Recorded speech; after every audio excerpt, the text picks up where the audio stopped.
ګرانو کتونکو ایلب خان شیرپو ویلفیر فاونډیشن ته دغه بېوسه خلک را روان دي. یو خوا روژه را روانه ده، روژه کې خلکو ته د خوراکي توکو ضرورت دی. بل خوا ډېر زمونږ مصروفیاتو د مصروفیاتو په وجه باندې دفتر ته چې راشو نو ډېرې داسې زنانه ناستې وي چې د هغوی سټوري سي کې هغه حقیقت کې ضرورتمندې وي.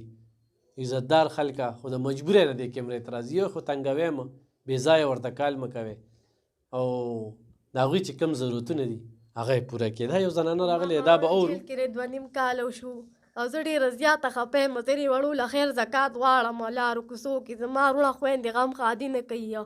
زما ورنداریانې ما پسې جګړې له راځي، جګړې را سره کوي. ستا خاوند په څه کې ګیر دی؟ د غوړو کال له تلو خپل خوریو پسې وګرامه هېڅ د ځان نه چولې بې ګناه ګیر کړی او روژه راهتاره. زه دې وړو لپاره ډېره زیاته خفه یم چې دې مار پلار یادوي. زه څه وکړمه؟ کوم جیل کې دی؟ پېښور سنټر جیل کې وروره که تاسو زما مدد کولی شئ دې له را پلار وباسئ روژه راهتاره. زه دې وړو له خیر زکات غواړم. ما کور د کرې دی.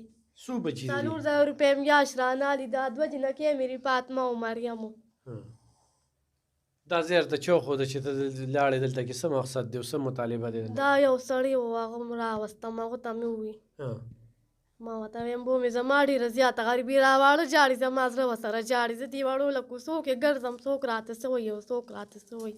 دا څومره ایسې او پسې لیکلي؟ 2 ګرامه یې پسې ځان نه اچولي. عمر شاه نوم یې پېښور سنټر جیل کې. 2 ګرامه او رضان یې پسې اچولي هغه شهابالدین نوم دی. بهر خلک ګرانو کتونکو دا وایي چې 2 ګرامه خواړه څه دي نه. ورشه بل د پړانګو په تاڼه کې 1650 ګرام آیس یې ورسره ګیر کړل. یوه شپه یې جیل کې وکړه. دا زموږ د پولیس والا تفتیش دی. دا د هغوی پایار دی. 1650 ګرام د پړانګو په تاڼه کې اوس او هغې کې یوه شپه دی د 2 ګرامو خبره کوي خو زیات پي 2 ګرامه به نه وي خو په جیل کې خاوند دی. څوک وکیل د دې وینا ده چې یاره بل چا غوړو همدغه د غوړو په ټیمونو کې خلک وړي که نه. زما بس دا 2 جنکۍ دي. زما بس د دې نه بغیر بل څه نشته. کور هم د کرې 4,000 کور کرې را 1500 بجلی بل دی 200 ګیس بل دی. زما ډېره زیاته خفګان. موبایل نمبر څه شته؟ نمبر خو به راسره وي. د ستا موبایل نمبر؟ نه موبایل مې نشته وروره. موبایل نشته بیا به دلته تپوس کوې نو خو چا دله سره ولېږل نو دله به درکوو. ښه صحیح ده.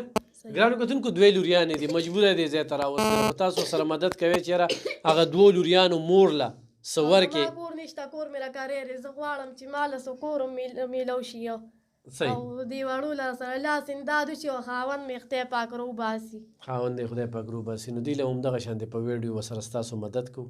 ضرور ورسره تعاون وکړئ. او کور کې به سرکاري بمبه خرابه را بورینګ نن اوبه ماته مرور د اوبه نه بل نه راوړم. ما ته ډېر تکلیف دی. او پردی کور دی که نه؟ او پردی کور دی خو ما ته ډېر تکلیف دی. وایي چې 200 روپۍ مې پرې لګي را پمپه موړم او 200 روپۍ به م راکوې. صحیح ګرانو کتونکو ضرور ورسره مدد وکړئ. ډېره مننه.